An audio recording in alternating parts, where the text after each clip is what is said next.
تو جو اللہ کی مان جاتا ہے، جو اللہ کی مان جاتا ہے، اس کا مان کبھی نہیں جاتا، اس کا مان کبھی نہیں جاتا۔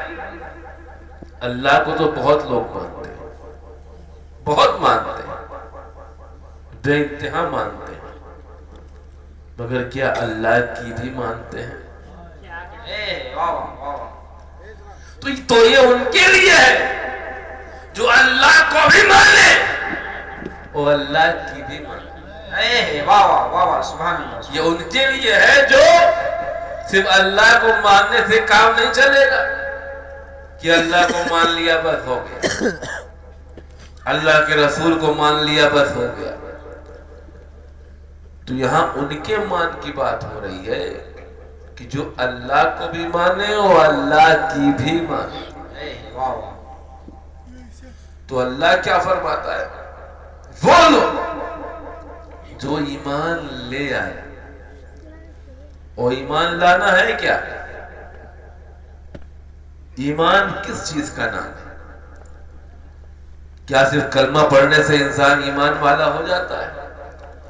کیا روزہ رکھنے سے، حج کرنے سے، زکوٰۃ دینے سے، نمازیں پڑھنے سے کیا انسان ایمان والا ہو جاتا ہے؟ نہیں ہوتا۔ تو ایمان والا ہوتا کیسے؟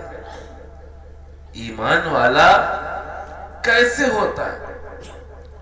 تو میں آپ کو حدیث پاک کی روشنی میں سمجھاتا ہوں کہ ایک بار حضور آقائے نعمت رحمت عالم نور مجسم محمد رسول اللہ صلی اللہ علیہ وسلم تمام صحابہ کرام کے درمیان موجود، تمام صحابہ کرام موجود، اور آپ نے صرف حضرت عمر رضی اللہ تعالیٰ عنہ سے مخاطب ہوا، اور آپ نے فرمایا کہ اے عمر تم مجھے کتنا چاہتے ہو، تم مجھ سے کتنی محبت کرتے ہو؟ تو حضرت عمر رضی اللہ تعالیٰ عنہ نے فرمایا کہ حضور بے انتہا محبت کرتا ہوں۔ کہا کہ کیا اپنی اولاد سے بھی زیادہ مجھ سے محبت کرتے ہو؟ کہا ہاں میری اولاد آپ پر قربان۔ والدین سے زیادہ محبت کرتے ہو؟ ہاں حضور والدین بھی آپ کو قربان۔ کیا مال و جائیداد سے بھی زیادہ مجھ سے محبت کرتے ہو؟ کہا حضور میرے پاس جو کچھ ہے سب آپ ہی کا تو دیا ہے، سب آپ پر قربان۔ پھر حضور خاموش ہو گئے، پھر کچھ دیر کے بعد پھر فرمایا اے عمر یہ بتاؤ کیا اپنی جان سے زیادہ مجھ سے محبت کرتے ہو؟ اے عمر یہ بتاؤ کیا تم مجھے اپنی جان سے زیادہ مجھ سے محبت کرتے ہو؟ تو حضرت عمر خاموش ہو گئے، جواب نہیں دے پا۔ حضور نے فرمایا یہ تاخیر کیسی، تامل کیسا؟ لگتا ہے جان زیادہ پیاری ہے، لگتا ہے جان زیادہ پیاری ہے۔ تو حضرت عمر رضی اللہ تعالیٰ عنہ نے عرض کیا کہ حضور ایسی بات نہیں ہے، اولاد کا فیصلہ بہت پہلے کر چکے تھے، والدین کا بھی فیصلہ پہلے ہو گیا تھا، مال و جائیداد کا بھی فیصلہ پہلے لے لیا تھا، مگر ابھی تک حضور جان کا فیصلہ نہیں کیا، ابھی تک حضور جان کا فیصلہ نہیں کیا۔ تو حضور نے اسی وقت ارشاد فرمایا کہ نہیں عمر اسی وقت میں فیصلہ کرنا ہے، ابھی فیصلہ کرنا ہے کہ تمہیں تمہاری جان زیادہ پیاری ہے یا میں زیادہ پیارا ہوں، تمہیں تمہاری جان زیادہ پیاری ہے یا میں زیادہ پیارا ہوں۔ تو حدیث پاک کے الفاظ ہیں، حضور رحمت عالم نے فرمایا کہ لا یؤمن احدکم حتی اکون احب الیہ من نفسی، کہ تم میں سے اس وقت تک کوئی مومن نہیں ہو سکتا جب تک کہ وہ مجھے اپنی جان سے زیادہ نہ چاہے۔ یہ کس سے فرمایا جاتا ہے؟ ان سے جن کے بارے میں حضور خود ارشاد فرماتے ہیں کہ اگر میرے بعد نبوت کا دروازہ کھولا ہوتا تو عمر نبی ہوتے۔ ان سے فرمایا جا رہا ہے، اور تمام صحابہ کرام سے فرمایا۔ لیکن یہاں کم کا جمع کا خیال ہے، تمام صحابہ کرام کی طرف اشارہ ہے۔ جتنے بھی صحابہ کرام موجود تھے، حضرت ابوبکر صدیق بھی موجود، حضرت عثمان غنی رضی اللہ تعالیٰ عنہ موجود، حضرت مولا علی مشکل کشا، تمام صحابہ کرام۔ تو کیا معلوم ہوا کہ بغیر محبت رسول کے کوئی مومن نہیں ہو سکتا۔ ارے جب کوئی صحابی بغیر محبت رسول کے مومن نہیں ہو سکتا تو ہم و آپ کیسے ہو سکتے ہیں؟ ہم و آپ کیسے ہو سکتے ہیں؟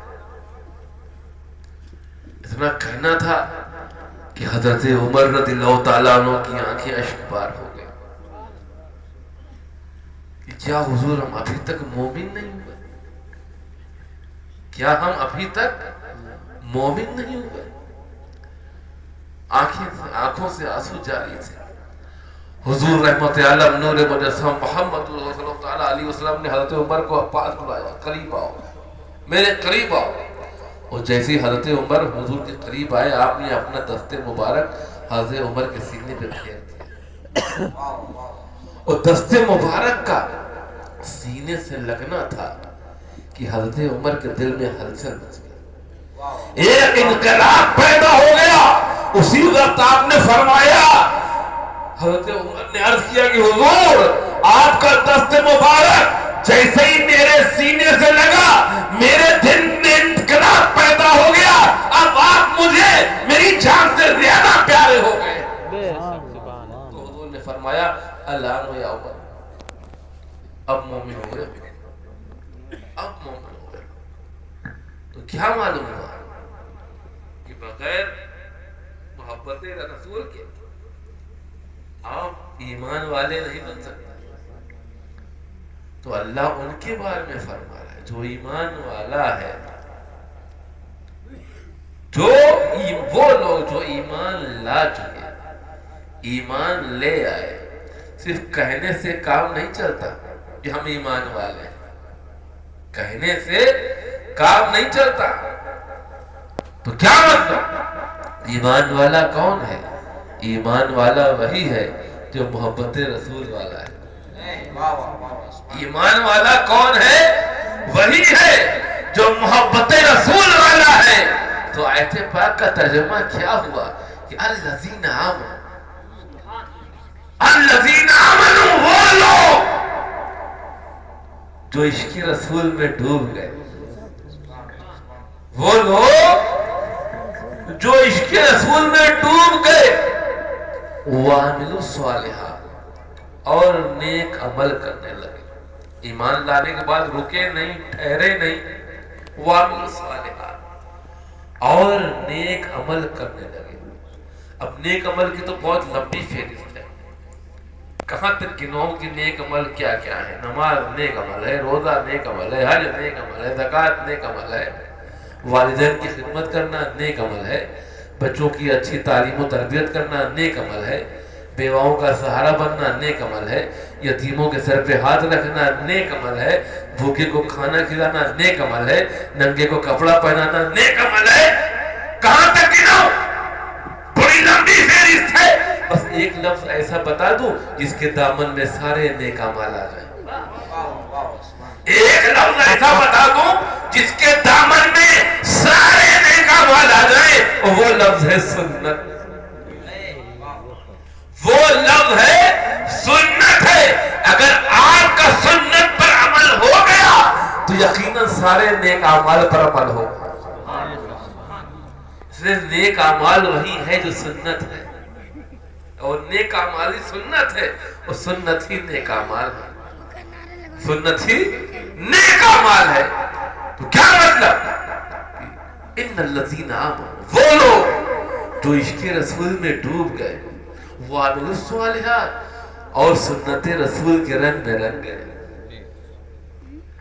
پہلے عشق رسول والے بنو، پہلے محبت رسول والے بنو، پھر سنت رسول والے بنو۔ پہلے محبت رسول والے بنو، پھر سنت رسول والے بنو۔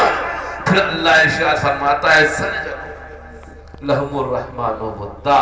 پھر ایسے خوش نصیب بندوں کی محبت کو اللہ تبارک و تعالیٰ تمام لوگوں کے دلوں میں ڈال دے گا, تمام لوگوں کے دلوں میں ڈال دیتا. تو یہ اللہ کے محبوبوں کی شان ہوتی ہے. پھر ایسے بندوں کو اللہ اپنا محبوب بناتا ہی ہے, بلکہ لوگوں کے بھی دلوں میں ان کی محبت کو ڈال دیتا ہے. اللہ انہیں اپنا محبوبوں میں تو شامل کر ہی لیتا ہے, لوگوں کے بھی دلوں میں ان کی محبت کو ڈال دیتا ہے. حضور غوث اعظم شیخ عبد القادر جیلانی رضی اللہ تعالیٰ عنہ, آپ کو اللہ نے اپنا محبوب بنایا, اور ایسا محبوب بنایا, ایسا محبوب بنایا کہ محبوب سبحانی کے لقب سے نواز دیا. حضرت نظام الدین اولیاء دلی, آپ حضرات گئے ہوں گے, زیارت کی ہوگی, آپ کو اللہ نے محبوب الہی بنا دیا. حضرت مخدوم اشرف جہانگیر سمنانی رضی اللہ تعالیٰ عنہ, آپ کو اللہ نے اپنا محبوب یزدانی بنا دیا. تین اولیاء کرام ایسے ہیں, غور سے سنیے گا, آج بتا دوں آپ کو. تین اولیاء کرام ایسے ہیں جن کو اللہ نے اپنا محبوب بنایا. ویسے ہر ولی اللہ کا محبوب, ہر ولی اللہ کا محبوب, مگر تین اولیاء کرام ایسے ہیں جنہیں اللہ کی طرف سے محبوبیت کا لقب ملا ہے. یہ محبوب سبحانی, محبوب الہی, محبوب یزدانی کا لقب کسی انسان کا دیا ہوا نہیں ہے. آج کل تو انسان القاب کے انبار لگا دیتے ہیں, جو نہیں بھی ہونا چاہیے وہ بھی بنا دیتے ہیں, مگر وہ اللہ کے محبوب, یہ انسانوں کے محبوب کی بات نہیں ہو رہی ہے, اللہ کے محبوبوں کی بات ہو رہی ہے. تو جنہیں اپنا محبوب خود اللہ بنا لے تو ان کی محبوبیت کی کیا شان ہوتی ہے. حضور غوث اعظم کی شان آپ سنتے رہتے ہیں, علماء کرام سے بیانات سنتے ہوتے ہیں. تو یہ تین اولیاء کرام ایسے ہیں جنہیں اللہ نے اپنا محبوب بنایا ہے. تو کچھ لوگوں نے حضور خواجہ غریب نواز سنجری اجمیری رضی اللہ تعالیٰ عنہ کے تعلق سے پوچھا کہ حضور خواجہ بھی بہت کعبہ کمال سلطان الہند ہے, اور حضرت نظام الدین اولیاء محبوب الہی اور حضرت مخدوم اشرف جہانگیر سمنانی کے دونوں کے دادا, تو وہ ان تینوں میں کیوں نہیں شامل ہوئے, وہ ان تینوں میں کیوں نہیں شامل ہوئے؟ تو میں نے کہا ارے تین اولیاء کرام کو اللہ نے اپنا محبوب بنایا ہے, مگر حضور سلطان الہند خواجہ غریب نواز کو رسول اللہ نے اپنا محبوب بنایا ہے. سبحان اللہ, سبحان اللہ.